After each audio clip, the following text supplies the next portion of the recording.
Welcome back to Locked On NFL Insider Report. I'm your host, Kainani Stevens. We're joined by our Locked On NFL Insider, Isaiah Stanback, once again. And of course, we got to talk about the one upset from this weekend. And not too big of a surprise to some, a big surprise to others, I guess. The Cowboys, the number 3 seed in the NFC, taken out by the 49ers. And we'll get to that last play that everybody's been talking about. But first, we're going to discuss a little bit of this game as a whole, because it didn't just come down to that.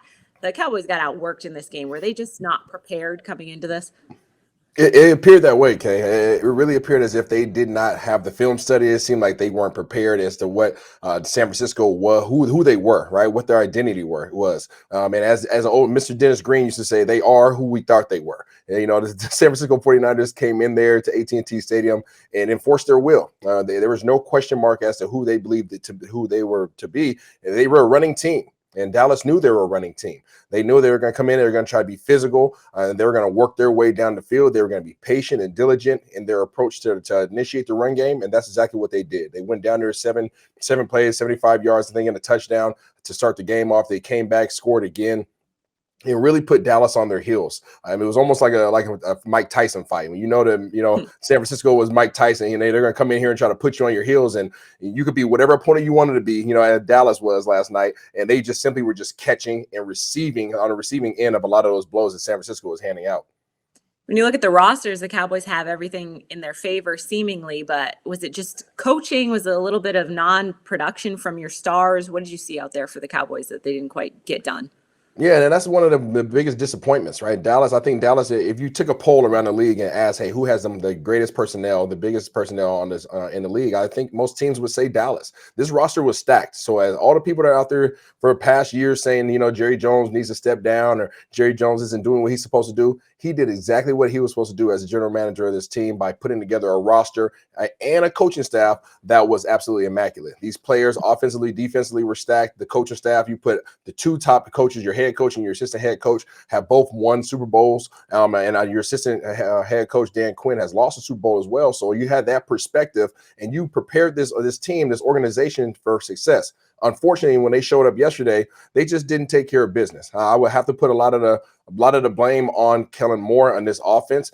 They have, for the last second half of this season, have just not been that productive. I know people are going to look at the stats and say this is the number one offense around the league, and the stats tell one story. The execution tells something totally different. This offense has been sputtering. The offensive line hasn't been protecting. There has been no sign of a run game. They have two really good running backs, obviously, in Ezekiel Elliott, Tony Pollard.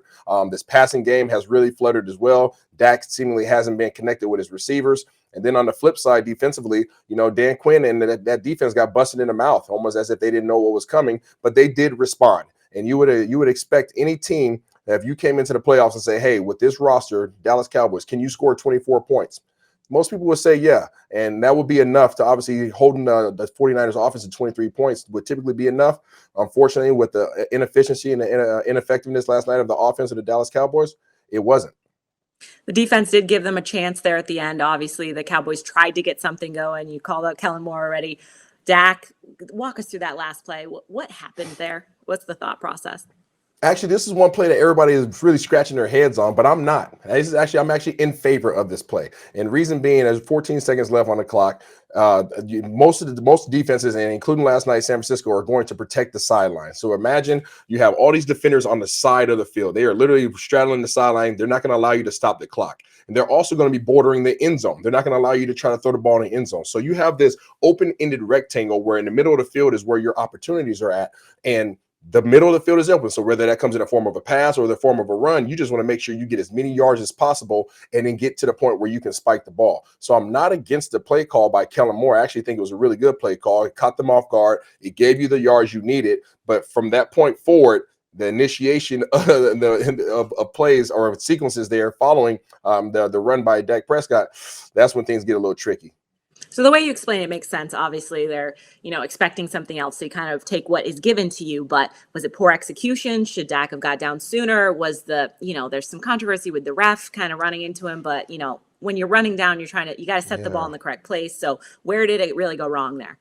Yeah, when you go back and look at the film and break it down, second by second, Dak did a great job, obviously, pushing it down as far as he can. I think he got down to about the 23-yard line or so. He slid, got down. when he came up, he typically you want to give the ball to the referee. The reason being, the referee has to touch the ball before the ball is snapped. So, and that was mistake number one. He gave the ball back to his center, Tyler Biadasz. Biadasz put the ball on the ground. The referee, who was hauling tail, I don't know what his 40 speed was, but he was moving. He was hauling tail. He accidentally ran into the back of Dak Prescott, which caused Dak Prescott to bump into the back of Tyler Biadasz. The referee then found his way around both of those guys. He took the ball. This is when the controversy starts. Not only did the bump cause controversy, but he also then took the ball from Biadasz, moved it underneath him just to bring it back. That whole sequence, if you go back and look at the still shot, the referee got his hand on the ball with 4 seconds left. So 4 seconds left, the referee had his hand on the ball to the time that Dak tried to snap it and spike it. Time ran out. That's where everybody's really wondering, why didn't New York call down and add more time on the clock? That's a question that won't be asked until this offseason, but obviously it might have potentially ended the Cowboys season right there and there. And obviously, as you mentioned, there's a couple errors before that as well, kind of in the way that laid out. So, you know, we all pretend like we could be the ref, but I don't really know what the correct call was in that situation. They did the best they could. Ended up not going in the Cowboys' favor. Yep. Going forward, what does this team need to do? I mean, the personnel is there, right? So is it just, getting on the same page? What's going on? You know what, Kay? I would like to say that the personnel is there, but the personnel was there for the 2021-22 season. The 2022-23 season, there's a lot of question marks, and that comes in the form of this roster. This team had a lot of one-year contracts, a lot of prove-it years, prove-it guys on the roster. Now you're going into an offseason where 22 of your 55 active guys are now unrestricted free agents. You're talking about guys like Keanu Neal, Vander Esch, Michael Gallup, some of those key contributors to your team. You're also going into an offseason where now Dan Quinn and Kellen Moore are going to be interviewing with almost every available head coaching position around the league. So now, are you going to have your offensive coordinator? Are you going to have your defensive coordinator who came in and seemingly came in and instilled his will and instilled his culture upon the Dallas Cowboys organization? It was received well. Now you're left to see, hey, what is it going to be? What's our roster going to look like? And what is our identity going to be going into next season? A lot of question marks. Nobody really knows the answers, but these next couple of weeks will be very telling.